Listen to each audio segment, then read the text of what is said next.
बच्चों, good morning everyone. Now this class what we have to start, you tell me क्या शुरू करना है हमें. लास्ट क्लास में क्या किया था? जल्दी जल्दी जल्दी. Yes, layers of atmosphere. Air and atmosphere का चैप्टर चल रहा था, एयर एंड वाटर का चल रहा था और हमने एयर, एटमॉस्फेयर और लेयर्स ऑफ एटमॉस्फेयर कवर किए थे और सबने लेयर्स ऑफ एटमॉस्फेयर के बारे में रीड करा. सबको पता चल गया कौन सी लेयर कहाँ पे है, अर्थ से कितनी दूर है और सबने मॉडल बनाया लेयर्स ऑफ एटमॉस्फेयर का. शो मी किस किस ने कितना कितना बना लिया. ओके ठीक है, तो वीडियो सेंड करोगे. अभी तक नहीं आई, ठीक है, अगली क्लासेस में आ जाएगी. धीरे धीरे उसको बनाओ और उसको अच्छे से, किसी की हेल्प नहीं लेनी, अपने आप डायग्राम को क्लास कॉपी में मत बनाओ. वो डायग्राम वैसे ही बहुत इजी आपको आ जाएगा, उसका मॉडल बनाना है. तो अब हम नया टॉपिक शुरू कर रहे हैं. हेलो बच्चों, हाउ आर यू? ओके, सो अब हमने लास्ट क्लास में आप बताओ क्या क्या चीजें लर्न की थी और उसके बेसिस पे हम नया टॉपिक शुरू करेंगे. कौन सा चैप्टर चल रहा था हमारा? किस किस ने रीडिंग करी है, किस किस ने सीखा है? Yes, air and water. और एयर एंड वाटर में क्या क्या चीजें मैम ने लास्ट टाइम सिखाई थी?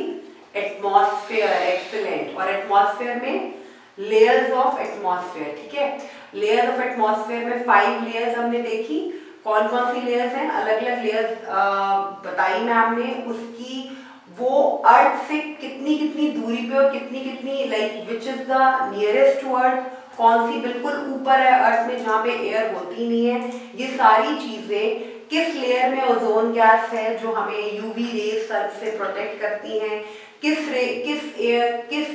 लेयर में एयरक्राफ्ट आते हैं, किस लेयर में सैटेलाइट शटल, स्पेस शटल जो है वो रुकती हैं.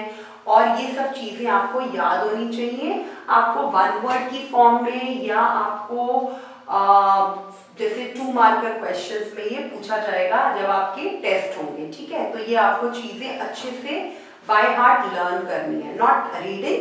इसकी प्रॉपर लर्निंग होगी और लेयर्स ऑफ एटमॉस्फेयर का मॉडल बनेगा. अब हम न्यू टॉपिक इसी चैप्टर का शुरू कर रहे हैं. नेक्स्ट पेज 87 निकालिए सब. उसमें है next topic composition of air.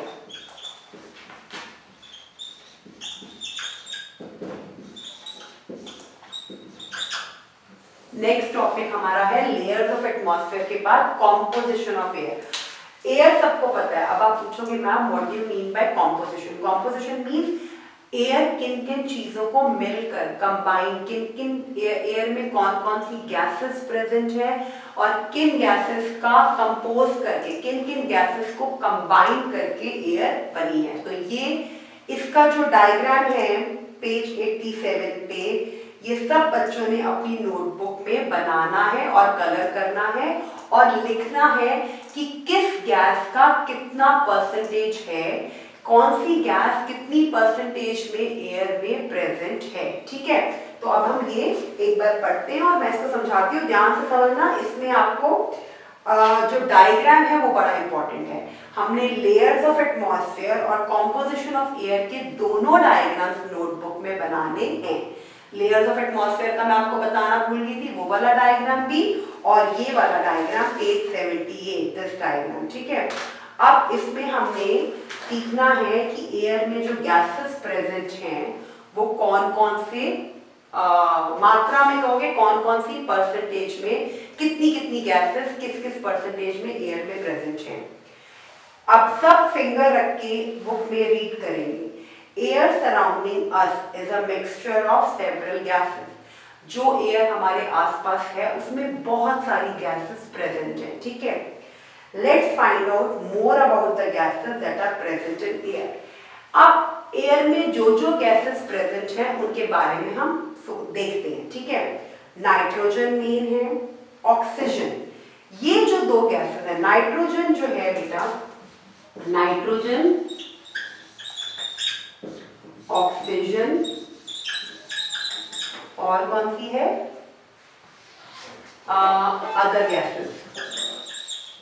ऐसे इन्होंने डिवाइड किया हुआ है कॉम्पोजिशन ऑफ एयर के डायग्राम को. इन्हीं 3 गैसेस में डिवाइड किया हुआ है. नाइट्रोजन जो है वो 78% प्रेजेंट होती है एयर में. ऑक्सीजन जो होती है वो 21% होती है. 78 और 21 बन गया 99%। टोटल कितना होता है 100%। और जो अदर गैसेस हैं वो 1% की फॉर्म में प्रेजेंट है। तो ये 3 गैसेस हमारे एटमॉस्फेयर में प्रेजेंट हैं, नाइट्रोजन, ऑक्सीजन और अदर गैसेस। नाइट्रोजन, ऑक्सीजन और अदर गैसेस। नाइट्रोजन जो है वो 78% प्रेजेंट होता है, ऑक्सीजन जो होता है वो 21% और जितनी भी बाकी गैसेस हैं वो 1% है। उन बाकी गैसेस में कौन कौन सी आती है, कार्बन डाइऑक्साइड, और क्या आता है, आर्गन और water vapour and other gases. ठीक है, तो nitrogen, oxygen and other gases. Composition of air में हमारे पास 2 मेन गैसेस है, नाइट्रोजन 78%, ऑक्सीजन 21%, बाकी जो 1% है वो ये सारी गैसेस मिलाकर है। ठीक है, तो हम इसको पढ़ते हैं। नाइट्रोजन कंप्राइजेस 78%, मतलब नाइट्रोजन गैस जो है वो एयर में कितनी परसेंट है, 78% of the earth atmosphere. Plants and animals can not utilise nitrogen directly. जो भी प्लांट्स और एनिमल्स हैं वो नाइट्रोजन गैस को डायरेक्टली यूज नहीं कर सकते। Therefore some bacteria present in the soil, जो भी हमारे सॉइल, जो हमारे प्लांट्स यूज करता है, जो प्लांट्स हमारे सॉइल लेते हैं ना, उनकी जो रूट्स होती है वो सॉइल में होती है, जो सॉइल जो होता है उसको कन्वर्ट, जो सॉइल प्रेजेंट होता है नाइट्रोजन जो है उसको कन्वर्ट कर देता है, convert nitrogen from atmosphere into the usable form which is taken up by plants. तो क्या होता है, जो बैक्टीरिया सॉइल में प्रेजेंट होता है वो बैक्टीरिया इस नाइट्रोजन को डायरेक्टली तो कंज्यूम नहीं कर सकते प्लांट्स और एनिमल्स, तो क्या करते हैं बैक्टीरिया जो सॉइल में प्रेजेंट होता है वो इस नाइट्रोजन को ऐसी चीज में कन्वर्ट कर लेता है यूजेबल फॉर्म में, जिसको हम यूज कर सके, ऐसी यूजेबल गैस में कन्वर्ट कर लेता है जिससे प्लांट्स उसको यूज कर पाते हैं। Same with the animals. ठीक है, plants obtain nitrogen from fertilisers, animals obtain nitrogen upon feeding these plants. Plants को नाइट्रोजन मिलता है फर्टिलाइजर्स, जो हम खाद डालते हैं सॉइल में उससे, और एनिमल्स को नाइट्रोजन मिलता है जब वो एनिमल्स इन प्लांट्स को खाते हैं या फीड करते हैं। द अर्थ, आपको पता चल गया ये नाइट्रोजन का पता चल गया कि नाइट्रोजन में 78% होता है। नाइट्रोजन में जो नाइट्रोजन गैस अर्थ एटमॉस्फेयर में कितनी परसेंट होती है, 78%। लेकिन जो प्लांट्स और एनिमल्स हैं वो नाइट्रोजन को डायरेक्टली यूज नहीं कर सकते। तो कैसे यूज होता है ये, जो सॉइल में बैक्टीरिया प्रेजेंट होता है वो इस नाइट्रोजन को यूजेबल फॉर्म में कर देता है। तो प्लांट क्या यूज करते हैं, फर्टिलाइजर्स यूज करते हैं। क्या यूज करते हैं, फर्टिलाइजर्स यूज करते हैं, और उस केस में उनको अच्छे से नाइट्रोजन की फॉर्म में फर्टिलाइजर्स मिल जाते हैं, फर्टिलाइजर्स की फॉर्म में नाइट्रोजन मिलती है। उसके बाद ऑक्सीजन, और एनिमल्स को कैसे नाइट्रोजन मिलती है, जब एनिमल्स इन प्लांट्स को खाते हैं। नेक्स्ट है हमारी gas oxygen. Earth atmosphere is composed of 21% oxygen होती है। It is one of the important components of air. Oxygen is needed by living organism for their survival.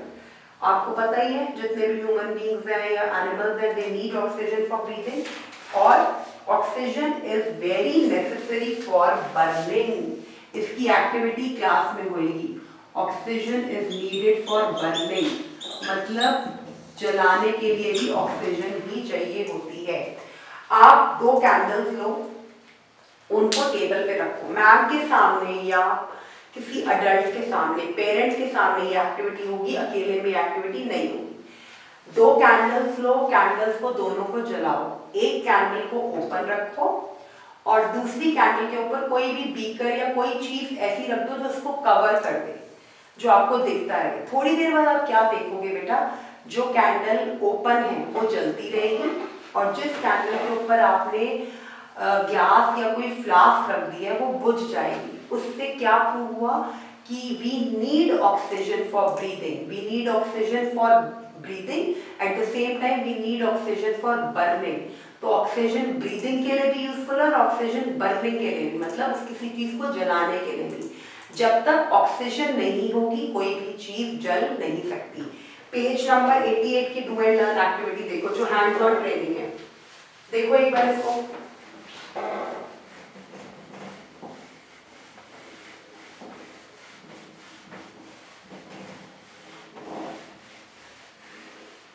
Okay देखी सबने do and learn वाली। Begin, take 2 candles, a match box and a glass beaker. Glass beaker means कोई भी आप अपने घर में beaker तो नहीं होगा पर ओपन ट्रांसपेरेंट कांच का ग्लास ले सकते हो, ठीक है। लाइट बोथ कैंडल्स, दोनों कैंडल्स को जलाओ विद एल्डर्स हेल्प, कैट की हेल्प से या पेरेंट्स की हेल्प से, अपने आप देखने के लिए, ऑब्जर्व करने के लिए इसको।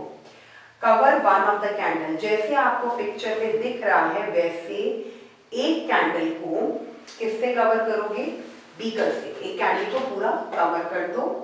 Observe the candle after some time, थोड़ी देर बाद, आफ्टर 2 to 3 मिनट, ज्यादा नहीं, इससे भी कम टाइम लगेगा। After 2-3 minutes you observe. Covered candle stop burning, जो कैंडल फ्लास्क से या बीकर से जो कवर्ड है वो बुझ जाएगी, ठीक है। And with the beaker, this happens because covering the candle with a big beaker cut off the oxygen supply. ये क्यों हुआ? क्योंकि जैसे ही आपने जलती हुई कैंडल के ऊपर बीकर रखा, जलती हुई कैंडल के ऊपर कोई ग्लास रखा, उसकी ऑक्सीजन सप्लाई बंद हो गई, और जैसे ही उसकी ऑक्सीजन सप्लाई बंद हुई वो बुझ गई, मतलब वो जलना बंद हो गई। Since other candle gets a continuous supply, और दूसरी कैंडल जिसके ऊपर ग्लास नहीं है, जिसको पूरा एटमॉस्फेयर में ऑक्सीजन मिल रहा है, it keeps on burning। तो इससे क्या पता चला? Oxygen needs for burning, oxygen is needed for burning also, ठीक है। ऑक्सीजन इज, रिजल्ट क्या आया इसका? Oxygen is necessary for burning, ठीक है। After around 0.03% carbon dioxide is present in atmosphere, हमारा जो 1% रह गया था, 78% नाइट्रोजन का और 21% ऑक्सीजन का, 78% नाइट्रोजन का और 21% ऑक्सीजन का में हमारा 1% रह गया था। वो 1% में हमारी अदर गैसेस हैं, और उन अदर गैसेस में हमारा कार्बन डाइऑक्साइड भी आता है। तो वो क्या कह रहे हैं कि 0.03% carbon dioxide is present in the atmosphere. It is utilised by green plants to perform photosynthesis and prepare its own food. ये जो आपका जितनी भी कार्बन डाइऑक्साइड आपको पता है, it is needed by plants in the process of photosynthesis to make their own food. Besides these gases, इन gases के अलावा air consist of some other gases like argon. ये बहुत ऐसी गैसेस हैं जो बहुत कम यूज होती हैं। आर्गन, हीलियम, ओजोन, हाइड्रोजन, इनके अलावा बता रही हूँ, hydrogen, neon, krypton. These are the name of other gases which comes under 1% category. जैसे अगर 78% नाइट्रोजन है और 21% ऑक्सीजन है, तो जो हमारा 1% बच जाता है उसमें ये वाली गैसेस आती हैं, ठीक है। Argon is colorless and odorless gas that is used in making electric lights and fluorescent tubes. Helium is very light gas that is used to fill balloons. Balloons को फिल करने के लिए जो गैस यूज होती है वो होती है हीलियम गैस। और जो हमारी ये वाली लाइट्स चलती हैं, फ्लोरोसेंट लाइट्स और आर्गन, वो आर्गन गैस से यूज होती है। ओजोन गैस आप पढ़ चुके हो एटमॉस्फेयर में, which is present to absorb UV rays. Air also contain water vapour. Air में डस्ट पार्टिकल्स, स्मोक और वाटर वेपर्स भी होते हैं। The sun's heat causes, अब ये सारा वाटर साइकिल जो होता है वो कहाँ पे होता है? वो एयर में ही होता है कि water evaporates and it then changes into water vapor, और फिर वो क्लाउड में मिक्स हो जाते हैं, and then cloud were very heavy and then they fall in the form of rain। तो ये सारा कहाँ पे होता है प्रोसेस? एयर में, वाटर साइकिल का। तो वाटर वेपर भी एयर में प्रेजेंट होते हैं, डस्ट पार्टिकल्स और स्नो भी होते हैं। अच्छा, the amount of water vapour present in air, जो वाटर वेपर का अमाउंट होता है एयर में उसको बोलते हैं ह्यूमिडिटी। क्या बोलते हैं? Humidity. Amount of water vapour present in air that is a gaseous form, amount जो वेपर्स होते हैं जो एयर में होते हैं, that is called humidity. Okay, अब सिर्फ हमने एयर करा है, हमने एटमॉस्फेयर करा है, लेयर्स ऑफ एटमॉस्फेयर किया है और कॉम्पोजिशन ऑफ एयर किया है। अब हम करेंगे प्रॉपर्टीज ऑफ एयर।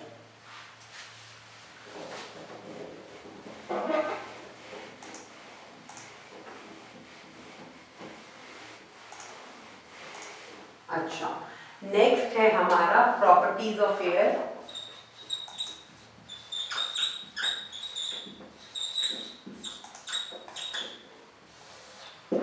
ठीक है, अब इसमें हमने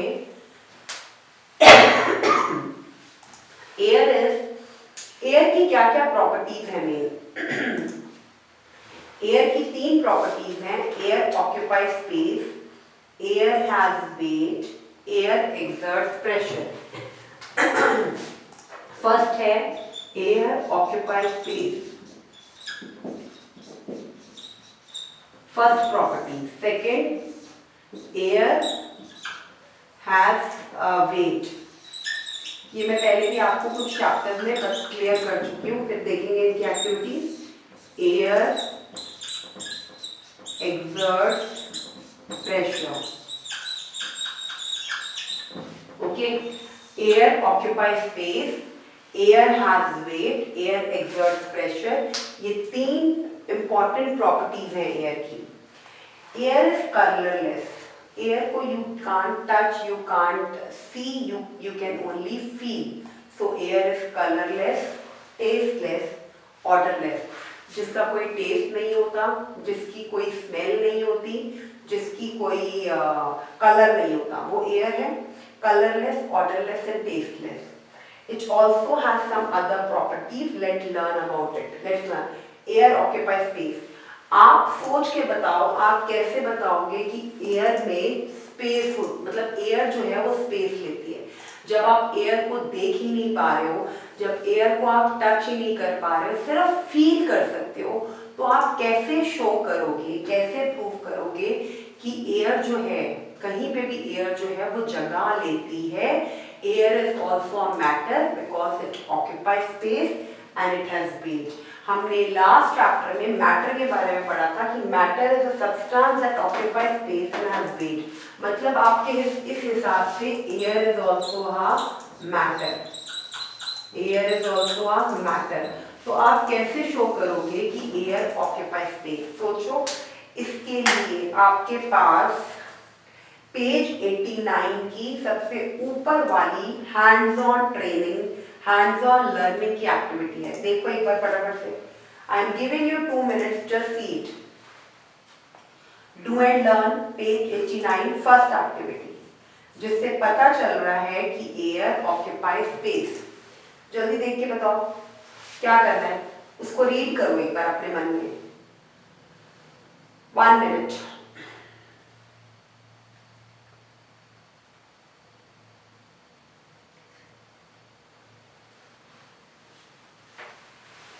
पढ़ा?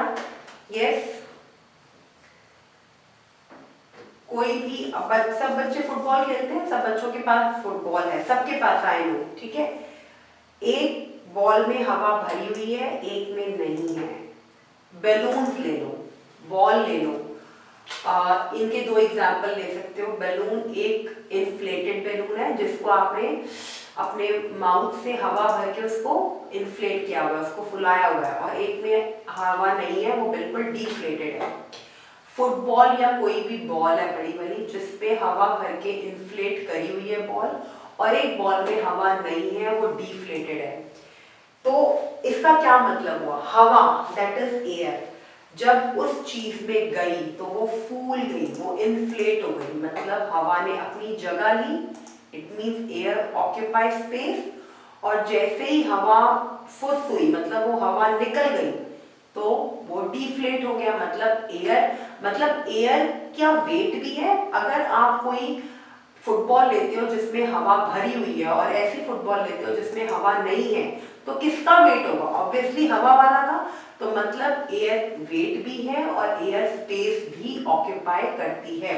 देखो, टेक अ डिफ्लेटेड फुटबॉल और एनी अदर डिफ्लेटेड बॉल, ठीक है, वेट द डिफ्लेटेड बॉल, मतलब जिस बॉल में हवा नहीं है उसको वेट करो, अब बॉल को उसी बॉल में हवा भरो और उसको वेट करो, दोनों के वेट लिखो।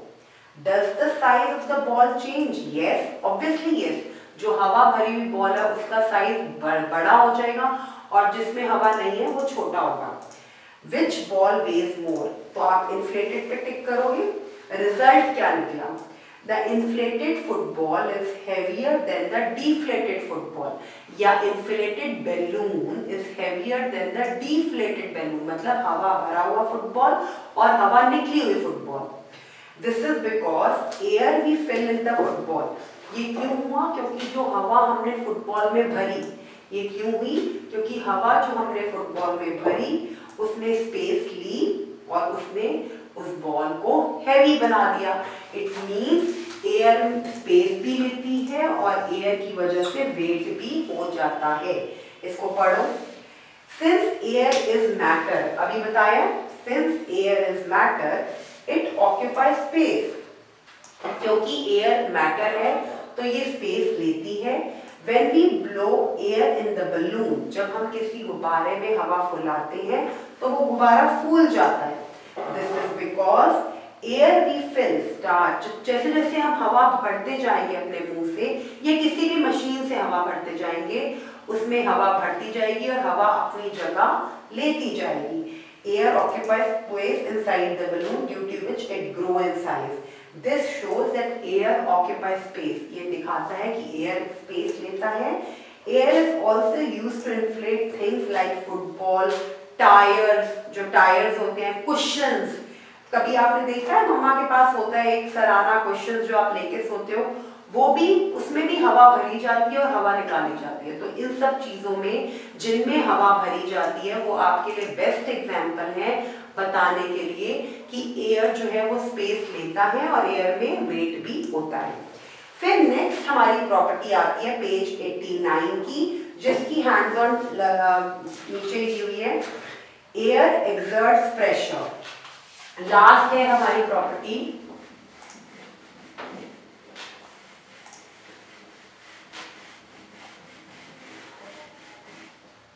लास्ट प्रॉपर्टी, एयर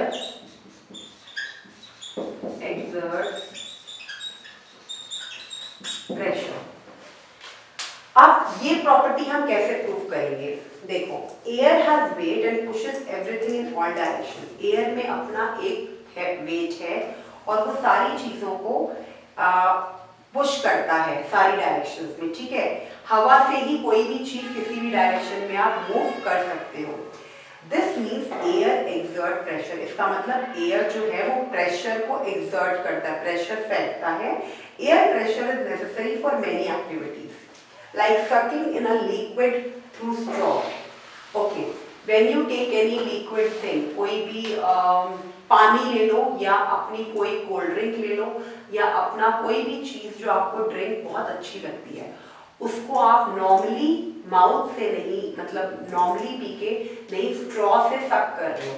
जब उसको स्ट्रॉ से सक कर रहे हो तो आप, जब आप लोग बच्चे खेलते हो ना उससे बबल्स बनाते हो स्ट्रॉ से, तो वो क्या दिखाता है कि आप अपनी मुंह की हवा उस स्ट्रॉ में डाल रहे हो, ऐसे करते हो तो बबल्स की आवाज आती है ना, वो खेलते हैं ऐसा बच्चों को, तो वो उससे पता चलता है कि एयर जो है वो प्रेशर एक्सर्ट कर रहा है। और जैसे ही आप प्रेशर लगा के उसको सक करोगे, then liquid goes in your mouth, yes. और जैसे ही आप लिक्विड लेने, मतलब आप उसके साथ प्ले करोगे तो आप उसमें प्रेशर को नीचे पुश कर रहे हो और एक में प्रेशर को अपनी तरफ पुल कर रहे हो जिससे लिक्विड आपके माउथ में आए, और एक में आप प्रेशर एक्सर्ट कर रहे हो एयर का जिससे वो बबल्स बनती हैं। तो it means air exerts pressure. Filling ink in a fountain pen, filling liquid medicine in a syringe. जब हमने बहुत छोटे बच्चे जो मेडिसिन, जो सिरप्स स्पून से या वैसे नहीं खा पाते, तो उसमें डॉक्टर्स क्या करते हैं या पेरेंट्स क्या करते हैं, एक इंजेक्शन होता है, इंजेक्शन जो लगता है ना बच्चों को बहुत डेंजरस सा, उस इंजेक्शन को सिरिंज में मेडिसिन को फिल करते हैं। सिरिंज को वो ऐसे खोलते हैं और फिर मेडिसिन लेते हैं, देन दे पुश इट। वो सिरिंज होते हैं, मतलब उसमें हवा एक्सर्ट होती है और उस एयर एक्सर्शन से medicine come inside the syringe. Same goes with the straw, sucking of any liquid from the straw, और किसी पेन में अगर आप इंक फिल कर रहे हो, आजकल तो फाउंटेन पेन होते नहीं है, दूसरे पेन्स होते हैं, बट जिन पेन्स में इंक फिल होती है वो भी उसी सिरिंज की हेल्प से होती है। The air pressure varies from place to place and decreases as we go higher. जितना हम ऊंचा जाते हैं, माउंटेन्स पे या बहुत ऊंची जगहों पे जाते हैं जहाँ पे there is lot of height and altitude, वहाँ पे एयर का प्रेशर कम हो जाता है। Let's perform an activity to show air exerts pressure. Page 89 की एक्टिविटी पढ़ रही हूँ मैं आपके लिए, इसको देखोगे और इसको घर पे करके अपने आप करोगे। Take a syringe and some water in a bowl. एक syringe लो, syringe मिलती है, ठीक है, केमिस्ट शॉप से कहीं से मिल जाएगी आपको, और पानी लो बाउल में। Push the plunger of the syringe, मतलब उसका ऊपर से जो प्लंगर होता है उसको ऐसे पुश करो, नीचे करो, ठीक है, completely to force the air out and dip its needle in water. उसकी नीडल को पानी में डिप कर दो। Now slowly put the plunger, pull the plunger, तो अब आपने पहले पुश किया था, अब प्लंगर को पुल करना है सिरिंज के, ताकि जितना भी पानी या मेडिसिन आप उस सिरिंज में लेना चाहते हो वो उस सिरिंज में आ जाए। आपने क्या ऑब्जर्व किया? It is observe that water starts entering the syringe. जैसे जैसे आप सिरिंज को पुश करके पुल करोगे, वो चीज मेडिसिन या वाटर उस सिरिंज में आनी शुरू हो गई। This happens when you push the plunger, the air present inside the syringe goes out. जब आपने पुश किया तो एयर जो थी सिरिंज में वो बाहर निकली, और जब आपने पुल किया जो एयर थी वो अंदर आई, और आपने उस हिसाब से उस प्रेशर से पानी को उस सिरिंज में फिल कर लिया, ठीक है। तो it means air exerts pressure. तो हमने 3 प्रॉपर्टीज करी है एयर की। इसके बाद हमारा नया टॉपिक शुरू होगा वाटर। वाटर में कुछ कुछ चीजें हम स्टेट्स ऑफ मैटर में कर चुके हैं, बट इसमें अलग अलग प्रोसेसेस हैं, वो I will explain you in the next class. अब जो आपने प्रॉपर्टीज ऑफ एयर और कॉम्पोजिशन ऑफ एयर किया है उससे रिलेटेड एक्टिविटीज देखेंगे। अच्छा, पेज 95 पे आओ जल्दी। टाइम टू परफॉर्म वाली, परफॉर्मिंग एन एक्सपेरिमेंट, ये आपने खुद करनी है घर पे, इसमें कोई बड़े की जरूरत नहीं है, कोई कैट्स की जरूरत नहीं है। आपने क्या कहना है, आपने एक ग्लास लेना है और एक कंटेनर लेना है किचन में से, ठीक है। उस कंटेनर को पानी से फिल करना है, then he tries to fill in water in the glass. अब उस एक जो आपने पानी का कंटेनर लिया है उसमें ग्लास को उल्टा करके रखना है, और उसके बाद आप ग्लास को ऐसे ना खींचने की कोशिश करो अपनी तरफ। What you feel that air exerts pressure. आप देखोगे कि जब आप पानी से उस ग्लास को अपनी तरफ निकालने की कोशिश करोगे तो वो थोड़ा मतलब उसमें थोड़ा प्रेशर एक्सर्ट होगा। This shows the property that holding the water, then he pushes the glass. This shows that air जो है वो ग्लास के अंदर है और उसको exert करने में आपको टाइम लग रहा है। तो पेज 95 की एक्सपेरिमेंट सब करेंगे एवरीवन, उससे आपको हेल्प होगा प्रॉपर्टीज ऑफ एयर को अच्छे से समझने में। तो परफॉर्मिंग एन एक्सपेरिमेंट सबका होगा, एंड देन उस एक्सपेरिमेंट को करने के बाद बच्चों पेज 95 और 96 का एक्सपेरिमेंट होगा और उसके आंसर्स खुद लिखोगे। Cats please help them in doing this, not doing this experiment, ये एक्सपेरिमेंट खुद करेंगे और उसके बाद इन आंसर्स को क्लास में डिस्कस करेंगे। तो आपका प्रॉपर्टीज ऑफ एयर टॉपिक के बाद पेज 95 और 96 वाला एक्सपेरिमेंट हो जाएगा। 97 पेज हम पहले कर चुके हैं, अब रह गया हमारा वाटर रिलेटेड टॉपिक। तो अब हमने नेक्स्ट क्लास में पेज 90 वाटर से शुरू करना है, बट आपको जो जो hands on training, hands on activities हैं, जो आपकी बुक में डू एंड लर्न वाली एक्टिविटीज है कि करो और सीखो, तो वो आपने खुद करनी है। और जो जो चीजें आप ऑब्जर्व करते हो, जो जो आपने चीजें रिकॉर्डिंग सुन के सीखी हैं, कैट से लाइव वहां पे सीखी हैं, और जो एक्सपेरिमेंट आपकी बुक में दिए हुए हैं उनको देख देख के जो आप सीख रहे हो उनके बेसिस पे अपनी ऑब्जर्वेशन, अपनी चीजें अपनी क्लास में ओरली डिस्कस करोगे। नेक्स्ट क्लास में हम करेंगे वाटर। तो अभी तक के लिए इतना ही बेटा, फिर नेक्स्ट क्लास में हम वाटर शुरू करते हैं, ठीक है। वाटर में हमारा कुछ टॉपिक्स हैं जो एक्सपेरिमेंट के थ्रू होंगे। Okay, bye.